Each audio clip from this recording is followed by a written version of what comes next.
자, 6번째 썰 한번 가보도록 하겠습니다. 댓글 컨텐츠고 영상 제목 현실적으로 재산이라도 있어야지 병수발도 지극정성으로 해줍니다. 아무것도 없는 노인은 세상에 아무도 환영하지 않습니다. 라는 영상에 달린 댓글입니다.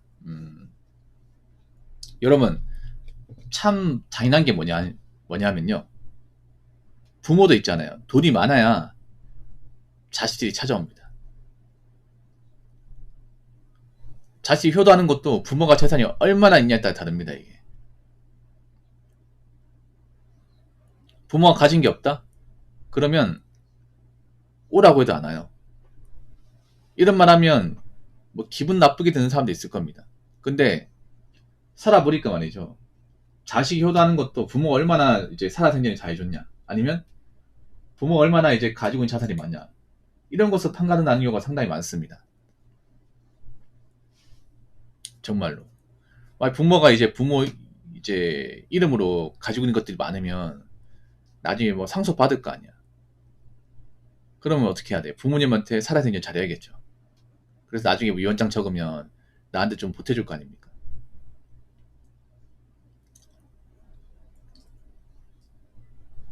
누구나 인간은 나이 먹고 나이 먹으면 병약해지고, 병약해지면 이제 누군가의 도움을 받아죠. 어쩔 수가 없습니다, 이거는. 근데 만약에 여러분들 부모님이 나한테 잘해준 게 없어요. 살면서 고생만 시켰어. 우리 집 굉장히 힘들어. 그래서 나도 지금 나이 먹고 사는 게 힘든데 부모님도 돈이 없어요. 그러면 부모님 아파. 그럼 우리가 부모님 돌볼까요, 안 돌볼까요? 돌보고 싶은 분도 있겠지만 형편이 여의치 않아서 못 돌보게 돼. 여러분 왜 나이 드신 분들, 좀 거동이 불편한 분들 요양병원 같은 데 많이 보내잖아요. 요양병원 보내는 것도 집에 좀 돈 있어야 보내는 겁니다. 아무나 못 보냅니다. 보통 요양병원 한 달 보내는데 한 250만 원 들어요. 물론 나라에서 어느 정도 지원해 주긴 하지만 나머지 돈은 이제 개인들이 부담을 해야 됩니다. 이거 쉽지 않죠, 여러분.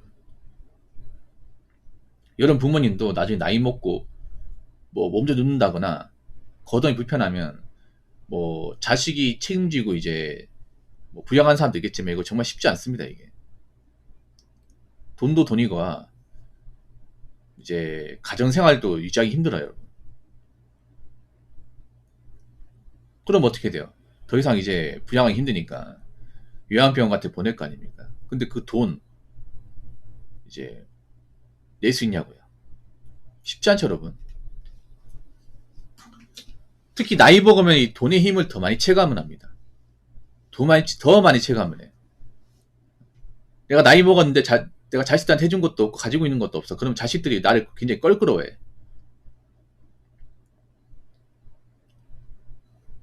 여러분 그런 것도 많아요. 뭐냐면 독거노인 노인분들 중에 자식들이 멀쩡히 살아있는데도 찾아오지 않는 그런 집도 있습니다. 정말로. 그 왜 그럴까요, 여러분? 아니면 이제 저기 서울 같은 데 보면 쪽방촌 있죠. 거기 사시는 분들 중에 노인분들이 많아요. 저희 분들은 안 살아. 노인분들. 근데 그분들도 가족이 있어요. 처자식이 있습니다. 처자식이 있다기보다는 이제 그 다 큰 자식들이 있어요. 근데 자식들이 안 찾아와요. 살아있음에도. 한 번은 만날 수도 있는 건데 안 찾아와. 그 왜 그럴까? 물론 본인도 살기 바쁘고 뭐 힘들어서 그런 것도 있어. 근데 그런 거에 뭐냐면 이제 와서 봐서 뭐하냐 이거죠. 나보고 도와달라고? 아니, 여태까지 살면서 나한테 뭐 그렇게 잘해준 것도 없으면서 이제 와서 나보고 도와달라고? 나도 힘들어 죽겠는데 왜 늙어서까지 나를 이렇게 힘들게 만듭니까? 그냥 우리 앞으로 서로 안 보고 살면 안 됩니까? 이렇게 얘기하는 가족도 있어, 여러분. 어떻게 가족이 그럴 수 있냐 생각하겠지만 각 가정마다 처해 있는 상황은 다 달라요, 여러분.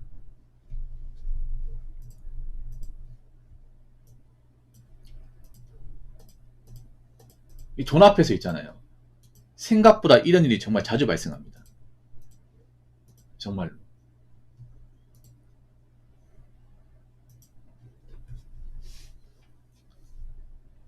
참 안타깝죠, 이런 얘기 들으면. 근데 앞으로 더 많이 발생할 가능성이 커. 가족 간에 서로 간에 돈이 없는데 뭔가 이제 어떤 그런 부양에 대한 어떤 문제가 생기면 가족들이 이것을 책임지는 게 아니라 이제 책임을 서로 떠넘긴다거나 나 몰라라는 경우도 많이 생긴다는 거죠, 여러분. 그러면 어떻게 돼요? 노년에 돈도 없는데 자식도 날 외면해. 그 남은 생에 정말 힘들게 사는 거죠, 이게. 참 이런 얘기들은 무섭죠. 근데 무서운데 현실입니다, 이게. 정말로. 우리는 아직 노년이 아니니까 까마득하죠. 근데 우리도 노년이 와. 인간 늙으니까. 여기 사람들 다 늙어요. 저도 마찬가지고. 우리도 할머니, 할아버지가 온다니까요. 근데 우리도 그런 대우 안 받으려면 어떻게 해야 돼? 미리 준비해야겠죠. 미리 많이 준비해야겠죠. 근데 지금 보면 미리 많이 준비하는 분들이 많이 없어요. 지금도 좀 헐랭이처럼 사는 분들이 많단 말이야. 그 사람들은 나중에 나이 먹어 어떻게 될까? 거기다가 지금 젊은 사람들은 결혼 안 사는 분도 많잖아요. 형제도 없잖아, 이게. 그러면 내가 살다가 문제 생기면 그 누구도 나 안 도와준다는 거야, 이게. 여러분, 혼자 사는 게 좋은 것 같죠? 좋은 것도 있어. 근데 나쁜 건 뭐냐면 내가 혼자 똑바로 살고 금전적 문제가 없으면 혼자 사는 게 정말 좋아. 근데 내가 혼자 사는데 뭐 벌어놓은 것도 많이 없고 직장도 변변찮고 노후 대비 안 해놨어요. 그럼 남은 생에 정말 어떻게 되겠어요? 내가 혹시라도 아파버리고 일을 못하게 된다면 어떻게 될까? 아무도 날 신경 안 쓴다는 겁니다. 특히 부모님도 돈이 없으면 부모님도 날 못 도와줘요. 그런 사람들 굉장히 많습니다. 그렇기 때문에 여러분들, 특히 혼자 사는 분들 더 악착같이 돈 모으고 열심히 사셔야 돼. 왜냐, 이제 나를 신경 써주는 사람은 나밖에 없으니까. 자, 댓글 한번 읽어보도록 하겠습니다. 돈이 없어서 개고생을 오지게 하고 살고 있는데도 과연 돈이 인생의 전부가 아니라고 말할 수가 있는가? 자본주의 사회에서는 돈만이 밝힌다고 소문이라고 비난할 일이 아닙니다. 거기에다가 돈 없어서 부모, 형제, 심지어 친구한테 돈을 수시로 빌려도 민폐입니다. 돈이 없으면 있던 사람도 실종되고 돈이 풍족하면 없던 사람도 생깁니다. 라고 적어졌습니다. 한번 생각해봐. 돈이 없어가지고 내가 지금 쪽파천에 살고 있고 뭐 옷도 남나게 입고 있고 주거환경도 안 좋아. 근데 그런데 살고 있으면서 돈이 인생의 전부가 아니다. 돈 말고 소중한 거 많다. 이렇게 얘기하면 누가 들을까요? 누가 설득할 수 있을까? 그렇지 않습니까? 자기가 지금 돈 때문에 핍박받고 있는데 돈 인생의 전부다 아니라고 하면 누가 그 얘기를 좋게 받아들일까요?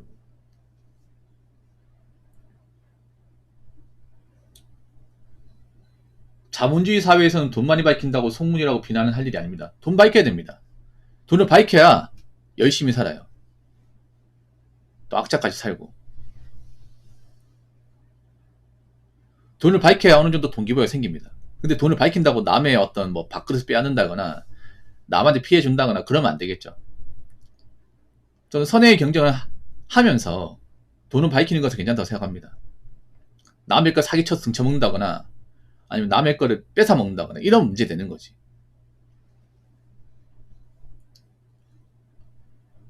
거기에다가 돈 없어서 부모, 형제, 심지어 친구한테 돈을 수시로 빌려도 민폐입니다. 그렇죠, 여러분. 내가 앞가림 못하면 어떻게 돼? 제가 항상 앞가림 강조하잖아요. 앞가림 못하면 어떻게 돼? 남한테 민폐 덩어리가 됩니다. 민폐 덩어리. 그렇죠, 부모님? 나이 먹고도 앞가림 못해가지고 주변 형제가 돈 빌린다거나 빌려도 잘 안 갚아.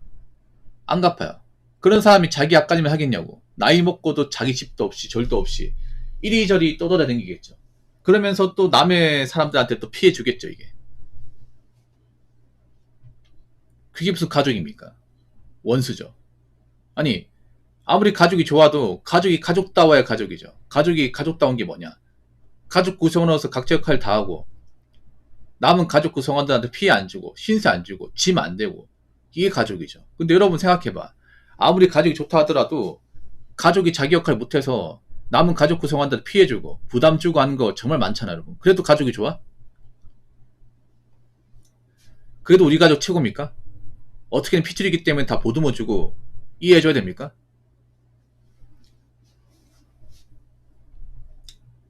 아니죠, 여러분. 아무리 가족이라 하더라도 가족으로서 기본적 역할을 못하면 남이 될 수 있는 겁니다. 남이 될 수 있어요, 여러분.